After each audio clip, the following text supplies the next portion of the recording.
Bom dia, pessoal. Como é que vocês estão? Começando aí a nossa semana, segundo dia da semana, na verdade, terça-feira, não é? Com o programa mais legal de todos, mais saboroso de todos, é o nosso Café com Gramática. E hoje a gente está com um tema que eu acho que vocês gostam demais. Tenho certeza que todo mundo adora literatura, que quando fica lendo poesias de Carlos Drummond de Andrade, textos de Machado de Assis, Clarice Lispector, nossa, olha só o tanto de figuras de linguagem, sim ou não? Eu amo, professora, tudo isso. Não sei por que eu leio outra coisa na vida. Muito bem, muito bem. Então, vamos lá. Pessoal, olha só. Estamos aqui com o Sandro, que diz que está nos assistindo lá da Inglaterra. Fala-se, não é muito abuso, veja só. A gente aqui no Brasil, claro que a gente é o nosso país, mas eu acho que está na Inglaterra não é nada mal, não, hein, Sandro? Um abraço, viu, Sandro? E obrigada por nos prestigiar. Obrigada, obrigada. E eu estou acompanhando aqui do meu celular, que eu não estou conseguindo ver o comentário aqui pelo aplicativo que a gente utiliza.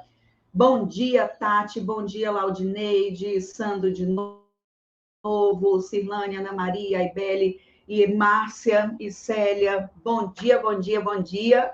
E aí, vamos então começar. Me conta como é que está todo mundo bem, todo mundo animado? Então, vamos lá para a parte de figuras de linguagem. Primeiro ponto, pessoal. Figuras de linguagem é um assunto que não é tão cobrado em provas de concurso público. Mas, professor, então por que você escolheu? Porque quando é cobrado, normalmente dá trabalho. As pessoas têm dificuldade. Mas são poucas bancas que cobram esse tema, tá? É mais para o nosso dia a dia, é mais para alguma banca específica, por exemplo, Instituto AOCP, que tem feito muitos concursos, ganhado muitos concursos, principalmente para carreiras policiais. Então, o Instituto AOCP sempre cobra figuras de linguagem. De vez em quando, a banca Fundação Getúlio Vargas também cobra figuras de linguagem, beleza? E se a gente for fazer algum concurso, por exemplo, teve agora o concurso do Senado que cobrou literatura. Figura de linguagem também é uma matéria bem importante, beleza? Então, vamos começar nossa brincadeirinha. Deixa eu compartilhar. A gente é bom que de manhã a gente fica com a cara super inchada, né? Olha que beleza. Você aí já está acordadíssimo, já tomou banho, já fez aquela caminhada ou ainda está na cama? Me conta como é que vocês assistem ao café. Já animadíssimos por terem começado o dia ou ainda embaixo das cobertas tentando criar coragem para levantar? Então, ó, vou compartilhar aqui. Então, ó, fiz uma prova domingo e duas questões de figura de linguagem. Olha só que bacana. Qual foi a banca, Crisley? Depois me fala qual foi a banca, tá? Bom dia, Rosineide. Bom dia, Ana. Então, depois me fala qual foi a banca, até para eu pegar também questões de figura de linguagem. Foi a banca Aroeira. Ah, banca Aroeira. Essa banca, eu já vi algumas provas dessa banca e realmente é uma banca que cobra mais detalhes, não é? Joia. Obrigada, Vanessa. Então, vamos. Ó, vou aqui colocar para vocês. São muitas figuras de linguagem e nós não vamos revisar todas, todinhas, tá? Então, só organizei da seguinte forma. Primeiro ponto. Por que a gente utiliza figuras de linguagem? Vocês concordam comigo que nós temos as palavras que são palavras do dicionário, em seu sentido literal, em seu sentido real, que demonstram de maneira muito objetiva, apresentam de maneira muito objetiva aquilo que a gente pretende dizer, ok? Mas a gente está trabalhando quando a gente se comunica, quando você escreve um texto, nesse momento da vida, quando eu estou falando, vocês concordam que há intenções discursivas, necessidades comunicativas, que às vezes as palavras em seu sentido literal, em seu sentido denotativo, não representam. Então, eu precisaria de alguns recursos da linguagem, de alguns artifícios da linguagem, para mostrar a intenção do discurso. A comunicação humana é muito extraordinária. Então, para que servem as figuras de linguagem? É para trazer para dar mais vida ao nosso discurso, à nossa capacidade discursiva, porque só as palavras denotativas, as palavras do dicionário, não conseguiriam apresentar. Então, nós vamos ter aí figuras de linguagem que a gente fala que são figuras de linguagem de pensamento, figuras de linguagem de construção, figuras de linguagem de palavras, figuras de linguagem de som. A intenção é trazer alguma sonoridade, uma musicalidade. Por exemplo, quando a gente pensa no período literário do simbolismo, a intenção do simbolismo era trazer algo místico, eles traziam algo, uma espiritualidade, mas não uma espiritualidade do cristianismo, era uma espiritualidade diferente. Apesar de colocar alguns elementos sacros ali na poesia, mas a preocupação principal ali do período do simbolismo era trazer uma sonoridade, vozes veladas, veludosas vozes, trazer uma sonoridade à poesia. Então, não tinha tanta preocupação social, mas a intenção era trazer uma poesia com uma musicalidade, com uma sonoridade. Então, eles utilizavam muitas figuras de linguagem para fazer com que aquela leitura se aproximasse da música, da intenção que eles tinham para mexer com todos os sentidos, para mexer com todos os sentidos mesmo, não é? Audição, audição, tato, paladar. Então, acaba que a intenção dessa poesia no período do simbolismo era realmente provocar o máximo possível de sensações no leitor. Por isso, utilizavam, por exemplo, muitas figuras de linguagem como a assonância, como a literação. A assonância é a repetição de consoantes, a literação, a assonância é a repetição de vogais, a literação, repetição de consoantes. Sinestesia, que é essa mistura dos sentimentos. Então, acaba que a gente trabalha com figuras de linguagem de maneira muito viva em textos literários. Quando a gente para pensar, por exemplo, no período do Barroco, eu sei que todo mundo lembra aí as características do Barroco. Lá no Barroco, a gente tem o homem em conflito com Deus. Eu vou fazer aqui com vocês um resuminho, tá? Só estamos aí contextualizando. A gente tem o homem barroco, que é um homem que já passou pelo período da Idade Média, é um homem que já passou pelo período do Renascimento, Idade Média, teocentrismo, Renascimento, antropocentrismo, Deus no centro, o homem no centro, e o barroco agora é este homem que vai estar em conflito. O homem barroco é um homem que tem consciência desse poder de Deus, aí eu vou colocar bem entre aspas, não é levantar bandeira para nada, mas do certo domínio da Igreja Católica, e também já tinha passado pelo período da explicação de tudo. No Renascimento, o homem quis explicar tudo, o homem se sentia capaz de explicar tudo que existia na natureza. Então, peraí, como é que esse homem barroco iria equilibrar essa ideia do teocentrismo e do antropocentrismo? Era um homem que estava em conflito. Por isso que a gente pega, por exemplo, algo muito forte na literatura barroca, é exatamente o paradoxo, antítese, que são figuras de linguagem que trazem essa oposição. Então, o paradoxo é essa oposição de ideias. Quando eu falo, por exemplo, que o amor é fogo que arde sem se ver, é ferida que dói e não se sente. Peraí, porque isso não é de barroco, né, meu povo? Citei como exemplo de paradoxo. Então, observem que, como é que essa ferida dói e eu não estou sentindo? Existe alguma contradição nesse pensamento. É dor que desatina sem doer. Peraí, se ela está doendo, como é que ela está desatina sem doer? É a dor que não dói? Como assim? Então, acaba que, dependendo, quando a gente para pensar, por exemplo, na literatura, dependendo do momento, do movimento literário, da ideologia, da mente do homem naquela época, nós tínhamos a prevalência de algumas figuras de linguagem. Por exemplo, o realismo.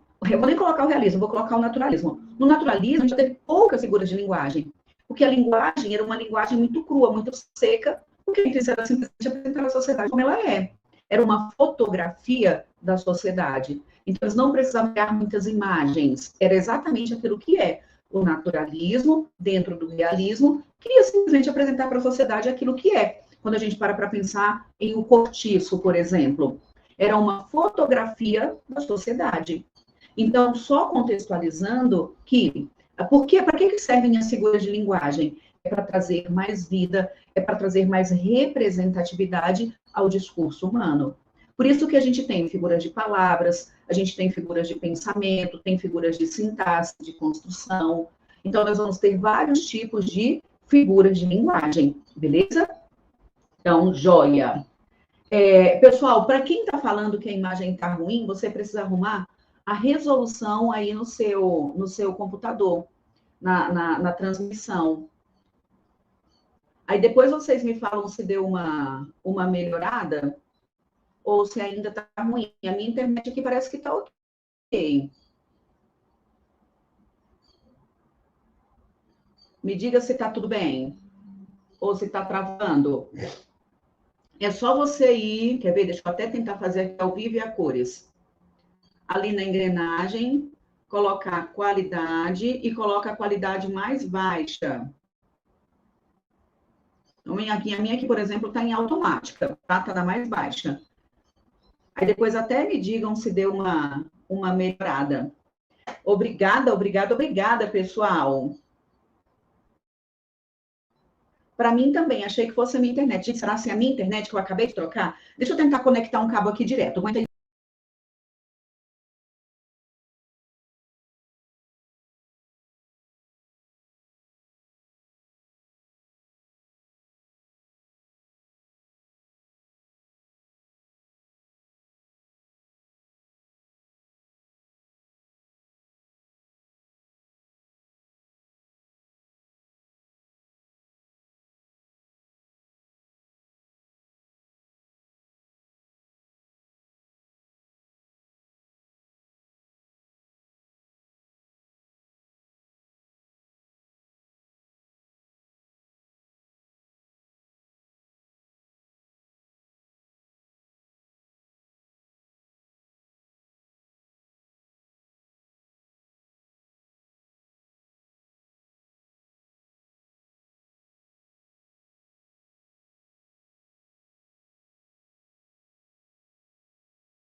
Me conta, pessoal, se está indo aí.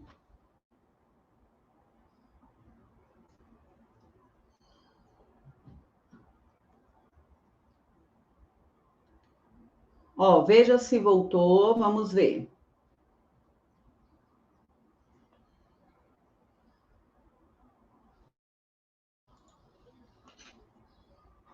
Eu acho que agora vai ficar melhor, que eu conectei ali direto. Depois eu vou continuar aqui e aí eu vou acompanhando. Agora tá pronto, agora tá melhor, tá vendo? É porque eu conectei direto.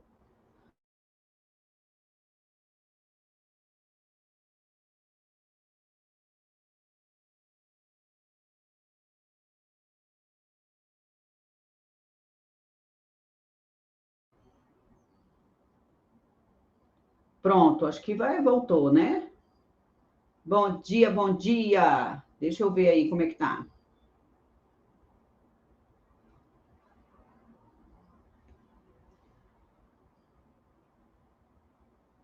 Tá joia.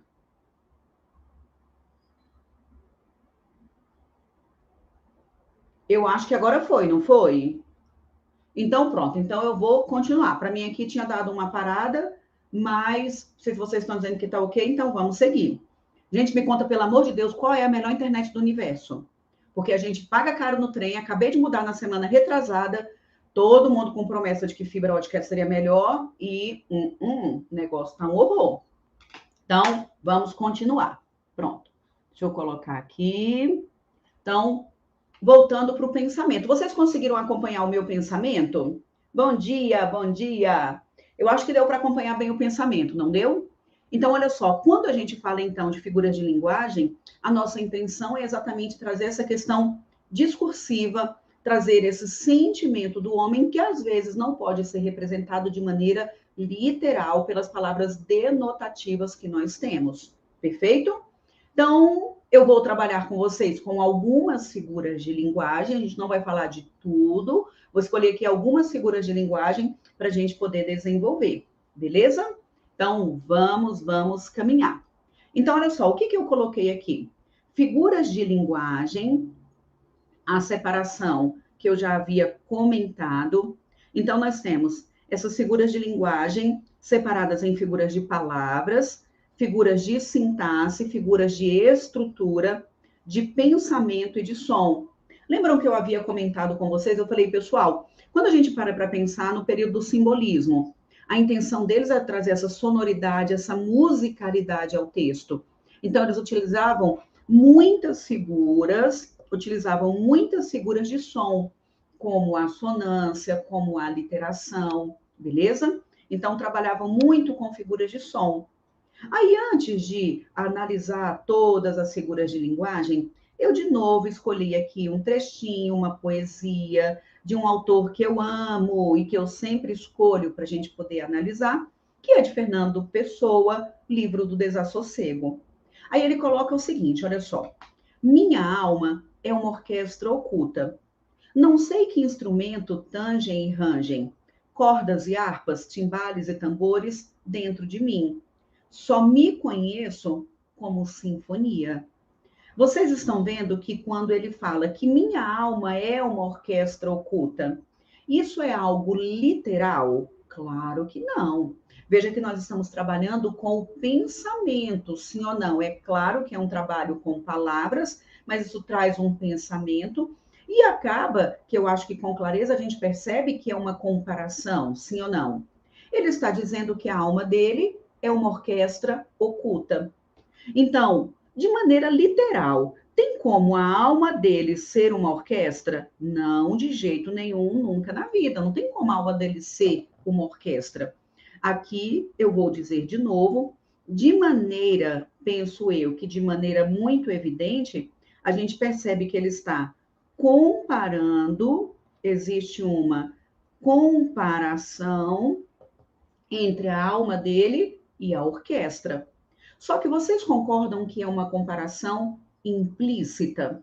Como assim, professor, uma comparação implícita? A comparação implícita é aquela que é feita, eu estou comparando, só que ela é feita sem utilizar a conjunção comparativa, o elemento sintático que iria garantir aquela comparação por meio de estrutura. Então, quando eu falo a minha alma é uma orquestra, essa é uma comparação, só que é uma comparação implícita, perfeito? E quando a gente tem essa comparação implícita, vocês conseguem falar para mim, por favor? Quando a gente tem uma comparação implícita para formar essa imagem, exatamente teremos aqui o que a gente chama de metáfora, beleza? Então, a metáfora é uma comparação. Só que aí preste atenção, que existe a própria figura de linguagem chamada comparação e existe a metáfora. Ô, professor, então, peraí. Se a metáfora é uma comparação, então, como é que eu vou saber? Porque na comparação haverá o conectivo, a conjunção comparativa. Na metáfora, eu faço associações, só que eu não coloco a conjunção comparativa. Veja que ele continua falando assim, ó. Minha alma é uma orquestra. Não sei que instrumento tangem e rangem. Não sei qual instrumento isso existe ali. Cordas e harpas, timbales e tambores. Qual instrumento tem dentro de mim? Aí ele foi e disse que só me conheço como sinfonia. Vocês concordam que agora ele continua comparando ele com uma sinfonia, sim ou não? Ele está falando, só me conheço como sinfonia. Vocês concordam que agora, e de novo, ele continua comparando, só que agora por meio do conectivo, tá vendo? Eu sou como uma sinfonia é. Então, aqui continua a ideia da comparação. Aqui continua a ideia da comparação, só que é uma comparação explícita. Por que que é explícita? Porque houve o próprio conectivo, tudo bem? Aí apareceu o próprio conectivo. E se é uma comparação explícita, se apareceu o próprio conectivo, é exatamente este o nome da figura de linguagem. Qual é a figura de linguagem que nós temos aí? Comparação, pode ser chamada de comparação ou de símile, tudo bem? Algo similar. Eu estou comparando, perfeito? Então, a Damiana havia respondido que lá em cima, quando a gente tem a comparação implícita, subentendida, é exatamente a metáfora.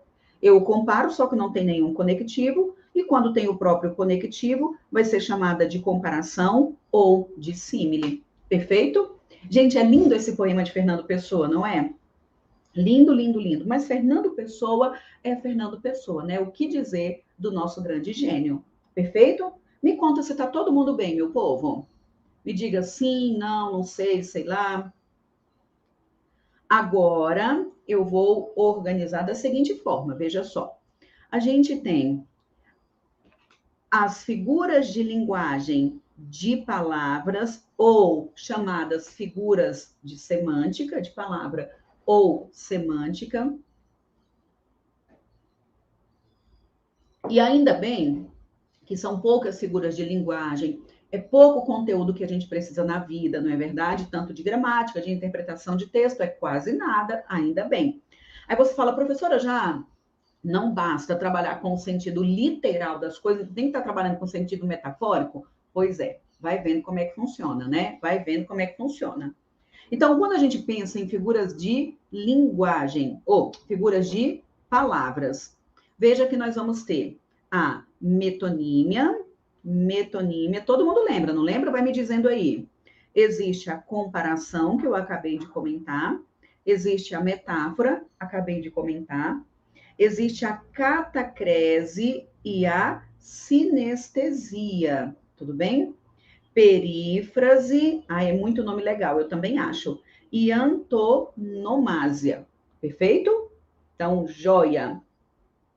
Aqui, cada uma, coloquei exemplo para a gente poder recuperar. Sabe quando você fala, por exemplo, eu acabei de ler, eu falo, gente, eu adoro Fernando Pessoa. Acaba que o que eu gosto, do que eu gosto, não é necessariamente Fernando Pessoa. Eu gosto da obra de Fernando Pessoa. Nossa, pessoal, eu amo ler Clarice Lispector. Mas, na verdade, eu não leio Clarice Lispector. Eu leio a obra de Clarice Lispector. Perfeito? Então, observem que hora a gente vai utilizando, trocando o autor pela a obra pelo autor, o conteúdo, o conteúdo pelo que contém. Eu falo, por exemplo, que eu tomei uma xícara de café. Não, eu não tomei uma xícara de café. Eu tomei uma xícara, naquela xícara havia café, mas não é xícara de café. Então, observem que a gente vai substituindo termos pelo meio do caminho. Veja que aqui eu coloquei para vocês metonímia, veja só. Eu amo ler Clarice Lispector. Peraí, eu gosto de ler a obra de Clarice, tudo bem? Então, eu gosto de ler a obra de Clarice, não necessariamente Clarice. Então, aqui a gente tem a figura de linguagem chamada metonímia. Bebi uma garrafa de vinho. Peraí, eu bebi o vinho que estava na garrafa, mas não a garrafa de vinho. Tá vendo que eu estou trocando, colocando o que contém do conteúdo? Então, eu não bebi a garrafa, eu bebi o vinho que estava na garrafa. Quando eu falo, por exemplo, que ele possui muitas cabeças de gado, opa, ele não possui só a cabeça de gado, ele possui o gado inteiro, não é? Então, observem que aí a gente tem a metonímia, joia? Então, muito bem. Sabe por que isso aqui é legal? Porque a gente agora estuda, relembra, daqui a uma semana, 2 semanas, você falar, mas peraí, meu povo, o que é mesmo antonomásia? O que é mesmo aliteração? O que é mesmo metonímia? Porque é tão legal que a gente não consegue esquecer, concordam comigo? É legal demais que não dá nem para esquecer esse negócio. Eu também acho. Então, pronto, recuperamos aí a metonímia. Perfeito. Comparação, acabei de exemplificar, colocando o nosso querido Fernando Pessoa, que é quando a gente utiliza realmente o conectivo comparativo, que é uma comparação explícita. Acabei de mencionar a metáfora, que também é uma comparação, mas é uma comparação implícita, perfeito? É uma comparação implícita. Agora, a catacrese. Você fala, por exemplo, eu vou pegar aqui na asa da xícara. Peraí, qual seria o melhor nome para isso aqui? Não sei, não. Quando foram dar nome para isso aqui, pensaram, gente, que nome a gente vai dar para isso aqui? Falando nisso, eu de novo me exibindo com a minha xícara, tá vendo só que coisa mais linda do mundo? Toda vida eu me exibo com a minha xicrinha, que eu ganhei dos meus queridos alunos. Então, peraí, qual é o nome disso aqui? Dessa parte aqui? Não tem um nome específico que representaria tão bem. Então, acaba que nós vamos pegar, por associação também, o nome de alguma outra coisa para atribuir a algo que não teria necessariamente aquela característica. Então, veja que quando eu falo que isso aqui é a asa da xícara, peraí, isso não é literal, foi um empréstimo de alguma outra ideia para apresentar o que significa. O nome disso é catacrese, tudo bem? Quando a gente fala maçã do rosto, peraí, isso é uma parte do rosto, mas associar uma maçã, concordam que foi um empréstimo que foi feito para tentar representar essa imagem. O pé da mesa, peraí, qual é o nome dessa base que vai sustentar a mesa? Dessa base que vai sustentar a cadeira? A gente tem de dar um nome. O que ficaria mais claro? Então, seria essa a associação. Então, não existiria um nome mais claro, mais específico, então a gente vem por associação, pegando características de outro objeto, de outro ser, e trazendo para cá. Então, a maçã do rosto, a asa da xícara, o pé da cadeira, tudo bem? O braço do sofá. Qual é o nome dessa figura de linguagem? Catacrese. Perfeito? Então, vamos. Sinestesia, mistura de sensações. Olfato, paladar, visão. A intenção é trazer toda essa mistura. Quando eu falo um silêncio amargo invadiu a sala. Um silêncio amargo. Peraí. Quando eu falo de silêncio, é audição. Amargo é paladar. Então, estão vendo a mistura de sentimentos, a mistura de sensações? Quando isso acontece, nós temos a chamada sinestesia. Perfeito? Então, sinestesia. Agora, vocês se lembram o que é perífrase? Assim, do coraçãozinho palpitante, professora, que legal, eu sempre soube, nunca tive dúvida nisso, de jeito nenhum, nunca na vida. O que é perífrase? Olha só, quando um nome ou um termo é substituído por alguma característica marcante sua ou por algum fato que o tenha tornado célebre. Só que a perífrase é só para fazer essa associação por lugares. Quando a gente fala, por exemplo, rainha dos baixinhos. Quem é a rainha dos baixinhos? Vocês têm dificuldade para me falar? O rei do futebol. Quem é o rei do futebol? Vocês teriam dificuldade de falar? Eu acho que não. Então, quando a gente pensa nesses nomes aí, essa associação, rainha dos baixinhos, todo mundo sabe que é a Xuxa. O rei do futebol, todo mundo sabe quem é. Quando eu falo Cidade Luz, quando eu falo Cidade da Garoa, quando eu falo Rei da Selva, o Velho Chico, vocês concordam que por associação, automaticamente a gente sabe que quem é o Rei da Selva? O Leão. Quem é o Velho Chico? Observem que é o Rio São Francisco. Então, qual é a ideia da perífrase? Veja só, quando um nome ou um termo é substituído por uma característica marcante sua ou por algum fato que o tenha tornado célebre. Perfeito? Então, essa é a ideia da perífrase, só que essa é uma associação para lugares. Viram que quando eu falei da rainha dos baixinhos, quando eu falei, por exemplo, do rei do futebol, é quem? Eu estava fazendo referência a pessoas, a ideia é exatamente a mesma, só que quando é para lugares, o nome é perífrase, quando é para pessoas, o nome é antonomásia. Não basta ser chato, ainda tem de ter nome difícil, né, meu povo? Então, veja que aqui, repito, é essa associação, existe alguma característica daquela pessoa ou algum fato que o tenha tornado célebre, tudo bem?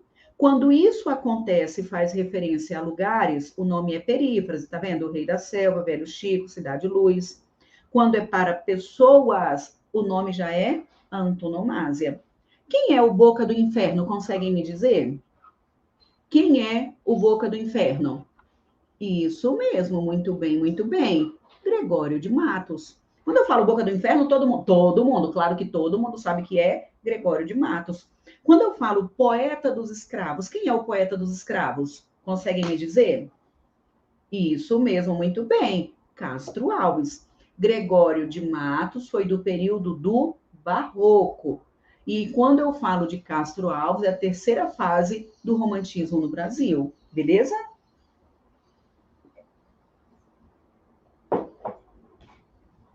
Então, podemos caminhar? Me diga sim, não, não sei, sei lá. Tudo certinho? Agora, nós vamos para figuras de linguagem, que é o que a gente chama de figuras de linguagem de sintaxe ou de construção. A primeira que nós temos, elipse. Então, vamos só marcar aqui as figuras que temos. como figuras de sintaxe ou de construção, é a elipse. Rei da selva não é... Pois é, nesse caso, acho que eu coloquei no lugar errado mesmo, viu, Adriana? Eu li aqui, eu falei, mas esse negócio aqui tá meio diferente. O rei da selva aqui, mas não seria para pessoa, seria para algum animal, não é? Então, ficaria aqui como antonomasia, Adriana. Perfeito. A Adriana tem razão, eu coloquei o exemplo no lugar errado. O rei da selva, então, antonomasia. Beleza? O velho Chico, ok. Cidade Luz, ok. E parece que agora minha canetinha parou de funcionar para poder variar. Deixa eu só desconectar aqui e conectar de novo. Espera aí. Não, voltou a minha canetinha, só para a gente ter algumas emoções. Adriana, o rei da selva, antonomasia mesmo, tá? Para pessoas ou animais, perfeito? Não é lugar. Agora, vamos lá. Figuras de sintaxe ou de construção. Nós vamos ter elipse, zeugma, hipérbato ou inversão. Teremos a silepse, tudo bem? Temos também o assíndeto e temos o polissíndeto e temos a anáfora, ainda bem que é pouca coisa, eu também acho, e temos também a anacoluto. Falar, professora, graças a Deus que é pouca coisa nessa vida, ainda bem. Então, olha só, quando a gente fala de elipse, elipse é uma omissão. Então, haverá a omissão de algum termo, esse termo sendo ou não, tendo sido ou não mencionado. É omitir algum termo na estrutura. Então, quando a gente fala de elipse, nós estamos falando de omissão, perfeito? Veja só, eu coloquei aqui Cecília Meirelles. Eu canto porque o instante existe e a minha vida está completa. Não sou alegre nem sou triste, sou poeta. Vocês estão vendo que ela começa com eu canto. O eu está expresso, tudo bem? O sujeito expresso. Porque o instante existe e a minha vida está completa. Não sou alegre, vocês estão vendo que bem aqui já teve a omissão do que foi dito anteriormente, sim ou não? Então, houve essa omissão do que foi dito anteriormente. Não sou feliz, não sou alegre, nem sou triste, sou poeta. Quando eu falo para vocês, por exemplo, pessoal, eu gosto muito de literatura. Quando eu digo que gosto de literatura, não está escrito ali quem é que gosta. Teve um vazio, teve uma omissão, e o nome dessa omissão é elipse. Tudo bem? Existe um vazio. Agora, quando eu paro para pensar, vejam só esse próximo exemplo. Esse aqui foi de uma questão de interpretação de texto muito legal. Na casa todos dormiam, todos menos a irmã. Vocês estão vendo que quando a gente coloca aqui na casa todos dormiam, todos menos a irmã, dá para perceber com clareza que aqui existe um vazio, sim ou não? Existe um vazio, e esse vazio que aparece, ele serve para recuperar o que foi dito anteriormente. Quando existe qualquer vazio, qualquer tipo de omissão de algum termo, nós vamos ter o que se chama de elipse, perfeito? Só que quando, de maneira específica, esse vazio recupera o que foi mencionado anteriormente no texto para evitar a repetição, o nome específico é zeugma, beleza? Então, quando eu coloco que na casa todos dormiam, todos menos a irmã, houve a omissão de qual termo? Peraí, se na casa todo mundo dormia, todo mundo menos a irmã, todos o quê? Aí, olha só, o que o examinador colocou nesse comando? Isso foi uma prova do Tribunal de Contas do Distrito Federal, e aí ele continuava com o texto assim, ó. A primeira frase do texto era essa. Na casa todos dormiam, todos menos a irmã. Era quieta essa irmã, mal falava, comia muito pouco, varria o terreiro, passava a roupa, ia para a cama sem dar boa noite a ninguém. Dormia num puxado, um quartinho só dela. Aí o examinador fez o seguinte comentário, a seguinte afirmação no item. que, de acordo com o texto, a irmã permanecia acordada enquanto o resto da família dormia. Quando a gente volta para o texto e lê que na casa todos dormem, todos menos a irmã, eu acredito que a ideia que nós temos ali é que, peraí, se na casa todo mundo dorme, então todo mundo dorme, sim ou não? Se todo mundo dorme menos a irmã, então a irmã fica acordada. Mas espera aí, o que este vazio está recuperando é tudo o que foi dito anteriormente. E o que foi dito anteriormente? Não só que todo mundo dorme. O que foi dito anteriormente é que todo mundo dorme, mas que todo mundo dorme na casa. Então, quando ele coloca ali na frente que todo mundo dorme, todos menos a irmã, então é todos dormem na casa, menos a irmã. Essa irmã, ela fica acordada? Não, essa irmã dorme. Só que ela não dorme onde? Na casa. Vocês acompanharam qual foi a pegada do examinador? Por meio da omissão de algum termo, que é zeugma, é elipse, só que de maneira específica é zeugma. Então, quando existe a omissão de um termo, por meio da omissão desse termo, ele quis saber o que estava recuperando. Então, acaba que, repito, para não haver dúvida, na casa todo mundo dorme. Todos o quê? Todos dormem na casa, menos a irmã.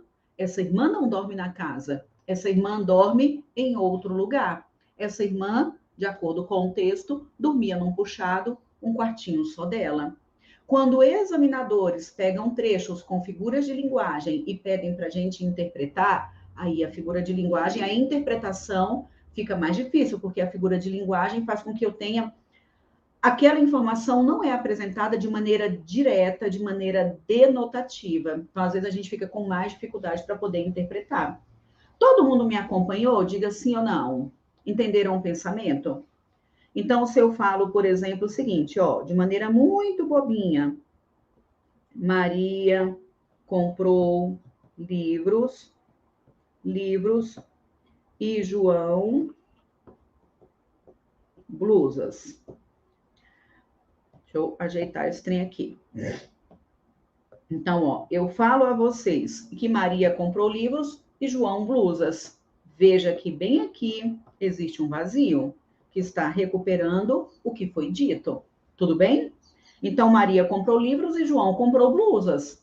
Quando recupera o que foi dito anteriormente, qualquer omissão é elipse. Quando recupera o que foi dito anteriormente, é zeugma. Neste lugar bem aqui, pessoal, onde tem esse vazio, eu poderia colocar uma vírgula. Essa vírgula não é obrigatória, tá? Só vai ser obrigatória se a falta da vírgula comprometer o sentido. Então, essa vírgula aqui é uma vírgula facultativa e gramáticos dizem que é uma vírgula vicária. Já ouviram falar nisso aí? Porque é exatamente uma vírgula que vai ter essa função de recuperar o que foi dito anteriormente. Então, é o que a gente chama de vírgula vicária. Poucos examinadores cobram essa nomenclatura, beleza? Então, joia. Então, quando a gente fala de sujeito elíptico é uma figura de linguagem chamada elipse, beleza? Então, vamos. João não comprou livros, João comprou blusas, exatamente.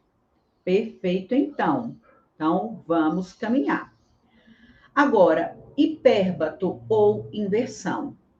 A estrutura base da língua portuguesa, deixa eu só colocar aqui. A estrutura base da língua portuguesa é sujeito, verbo, complemento verbal, adjunto adverbial. Na ordem direta, o adjunto adnominal aparece depois do nome, mas nem sempre a estrutura estará tão organizada dessa forma. Veja que aqui, digo de novo, sujeito e predicado, beleza? Ordem direta, adjunto adverbial no final. Mas quando a gente lê exemplo clássico, né?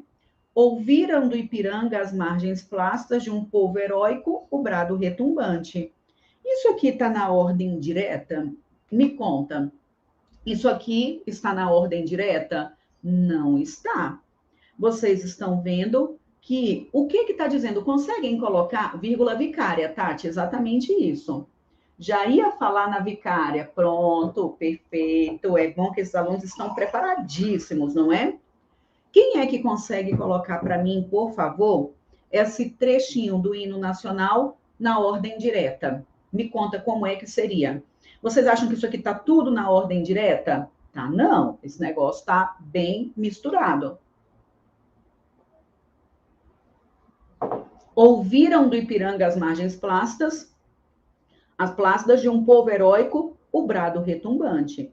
Vocês concordam que o que ele está dizendo é, vou lendo na ordem, ouviram o brado retumbante, o que eles ouviram? O brado retumbante de um povo heróico e as margens plácidas do Ipiranga. Então, ouviram é um sujeito indeterminado. Vou nem colocar esse vazio, porque senão a gente vai achar que é elipse, não é? O verbo na terceira pessoa do plural, sujeito indeterminado. E o que ele está dizendo é que ouviram, sujeito indeterminado, ouviram o brado retumbante de um povo heróico às margens plácidas do Ipiranga. Então, vocês estão vendo que está tudo misturado? Então, peraí, por que não disse de uma vez? Porque não traria a sonoridade, não traria esse envolvimento que tem. Se a gente coloca de maneira direta, ouviram o brado retumbante de um povo heróico às margens plácidas do Ipiranga. Vocês concordam que é uma outra sensação? Então, aqui houve uma quebra, uma grande ruptura, tudo aí na ordem inversa, e quando isso acontece, o nome disso é hipérbato ou inversão, beleza? Então, ouviram o brado retumbante de um povo heróico e ouviram as margens plácidas do Ipiranga, beleza? Agora, uma outra parte também do hino, veja só. Dos filhos deste solo és mãe gentil, pátria amada, Brasil. Vocês concordam que o que ele está dizendo é que a pátria amada é a mãe gentil dos filhos deste solo, sim ou não? Então, ó, és mãe gentil, pátria amada. A pátria amada é a mãe gentil dos filhos deste solo. Tudo na ordem inversa, beleza? Ouviram um brado retumbante de um povo heróico às margens do Ipiranga. Perfeito, Tati, perfeito, perfeito. Então, quando existe essa quebra na estrutura, repito, o nome é hipérbato ou inversão. Joia? Então, vamos continuar. Silepse. Sabe quando eu falo, por exemplo, aqui, esse aqui deveria ter sido 5, mas vamos lá. Quando eu falo para vocês, por exemplo, aguenta aí. Os brasileiros gostamos de, sei lá, de nos abraçar. Os brasileiros gostamos de nos abraçar. Nossa, mas que feio isso, não é? Eu também acho estranho. Só que quando eu coloco com essa forma, os brasileiros gostamos, vocês concordam que eu estou me incluindo nesse grupo? Então, eu estou me colocando também como brasileiro. Aí eu poderia falar que os brasileiros gostam de se abraçar, esse se seria o pronome oblíquo vinculado aos brasileiros. Os brasileiros gostam de se abraçar, ou gostamos de nos abraçar. Então, acaba que eu estou utilizando aqui uma silepse, tanto no gostamos, porque veja que sintaticamente não é adequado gostamos para os brasileiros, não é isso? Porque os brasileiros é a terceira pessoa e gostamos é a primeira pessoa, ok? Então, aqui a gente está indo por associação. Isso acontece também, pessoal, e algo muito importante, lá na matéria de redação oficial. Quando eu falo, por exemplo, Vossa Excelência está satisfeito com alguma coisa. Vossa Excelência está satisfeito com o seu secretário? A palavra excelência e a palavra senhoria, pronomes de tratamento, são naturalmente palavras femininas, tudo bem? Então, gramaticalmente, são palavras femininas. Mas quando eu converso com o homem, eu falo, por exemplo, Vossa Senhoria está satisfeito, e quando eu falo com uma mulher, Vossa Senhoria está satisfeita. Então, a concordância não é gramatical. Não concorda gramaticalmente com a palavra excelência ou senhoria, que são naturalmente femininas. Essas palavras variáveis concordam com a pessoa com quem eu falo, tudo bem? Então, quando a gente fala silepse, a gente está falando de uma concordância ideológica, não é gramatical. Gramaticalmente, eu falaria que os brasileiros gostam. Quando eu coloco gostamos, é porque eu estou me incluindo como brasileira, tudo bem? Ainda na redação oficial, quando você escreve, por exemplo, informamos alguma coisa, você está se colocando como parte daquele grupo, beleza? Então, essa é a ideia da silepse. Aí é o que a gente chama de concordância siléptica, que é uma concordância ideológica, tudo bem? Quando eu falo, por exemplo, olha só, a gente somos inúteis. O povo invadiram. Não, não é o povo invadiram, é o povo invadiu. Tudo bem? A gente somos inúteis. Não, não dá. A gente é ou nós somos. Isso é uma concordância ideológica. Perfeito? Então, vamos caminhar. Assíndeto. Soltei a pena, Moisés dobrou o jornal, Pimentel roeu as unhas. Quando a gente fala de assíndeto, que deveria ser a quinta figura de linguagem, nós estamos trabalhando com o síndeto mesmo. E o síndeto aqui é a conjunção, tudo bem? Então, existe o assíndeto, síndeto é a conjunção, e esse A é o A de anormal, é o A que nega. Então, quando fala assíndeto, esse A nega. Então, é aquela estrutura que não tem o síndeto, é aquela estrutura que não tem a conjunção. Tá vendo que a gente tem, olha só, soltei a pena, é uma oração. Moisés dobrou o jornal, outra oração. Pimentel roeu as unhas, outra oração. É quando a gente tem uma sequência de orações coordenadas assindéticas, uma sequência de orações sem nenhuma conjunção. Parece que é para dar mais velocidade, mais pontualidade àquilo que está sendo falado. Tudo bem? Aí, é claro, diferente do assíndeto, nós temos o polissíndeto. Então, esse polissíndeto é quando eu vou repetindo a conjunção. Aí, olha só, há 2 dias, meu telefone não fala, nem ouve, nem toca, nem tuge, nem muge. Tá vendo? Nem, ou, ora. Então, quando eu vou repetindo conectivos, a gente já tem o poli, o próprio nome diz. O assíndeto, esse A, nega. Não tem o síndeto, não tem a conjunção. E o polissíndeto, a gente já tem a repetição de conjunções. Perfeito? Gente, não é legal demais tudo isso? Eu acho, também acho. Agora, a anáfora. Repetição de termos no começo da frase ou no começo de estrofes, é claro. Veja só.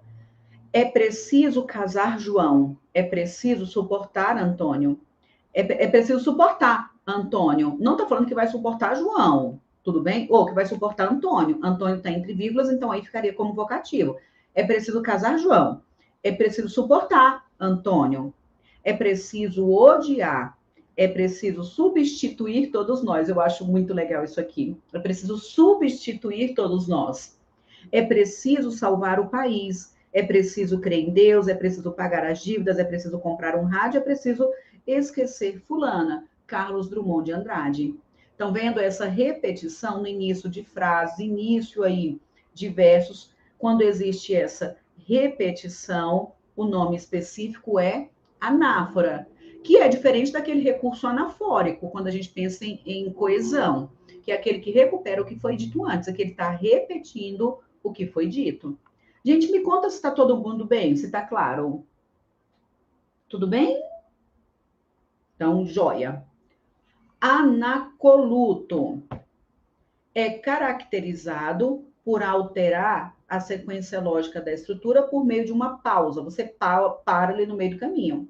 Assim, o anacoluto realiza uma interrupção na estrutura sintática da frase.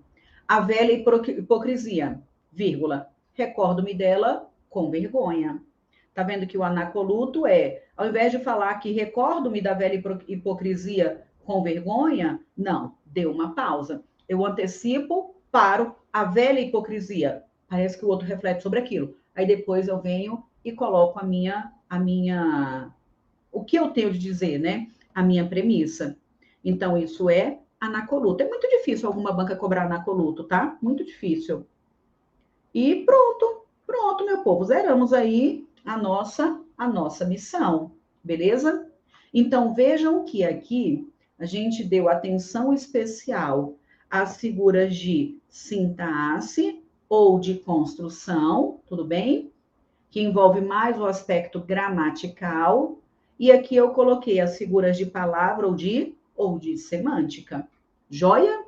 Então, pronto, cumprimos aí a nossa missão. Pessoal, quem está aqui pela primeira vez, seja muito bem-vindo. Se ainda não se inscreveu no canal, inscreva-se no canal.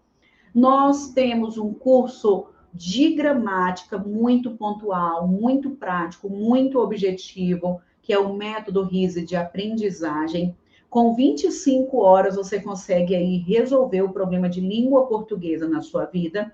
E nós vamos agora para o período da Black Friday. Olha só que bacana. Se a sua desculpa ainda para fazer parte do método RISE era questão de grana, então aguenta só um pouquinho, que daqui a pouquinho a gente vai ter a Black.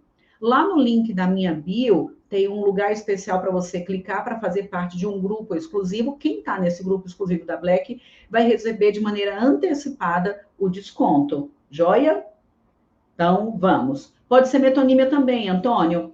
Quando a gente pensa em figura de linguagem, nem sempre haverá uma única figura de linguagem ali. Às vezes a gente pega um pedaço para poder exemplificar, mas a gente encontra mais de uma figura de linguagem no mesmo trecho. Beleza? Então, vamos. Pronto, a Mara falou que chegou na hora do amém. Ô, Mara, mas vai ficar aí disponível para vocês, beleza? Gente, olha só. O que eu peço? Vejam que a gente está aqui o tempo todo tentando entregar conteúdo de qualidade. Toda terça-feira tem o Café com Gramática. Eu só preciso que você curta, deixe o seu comentário, que você compartilhe o nosso trabalho, beleza? E conheçam o meu site, alinerise.com.br. Vou dizer de novo, a gente já está organizando aqui para dar um super desconto para você que quer participar do Método RISE, que quer começar 2023 gabaritando a prova de língua portuguesa, então você não pode perder essa oportunidade. E falo só para todo mundo, é o curso completo de língua portuguesa, você vai ficar treinadíssimo para a sua prova de concurso público em apenas 25 horas. Joia?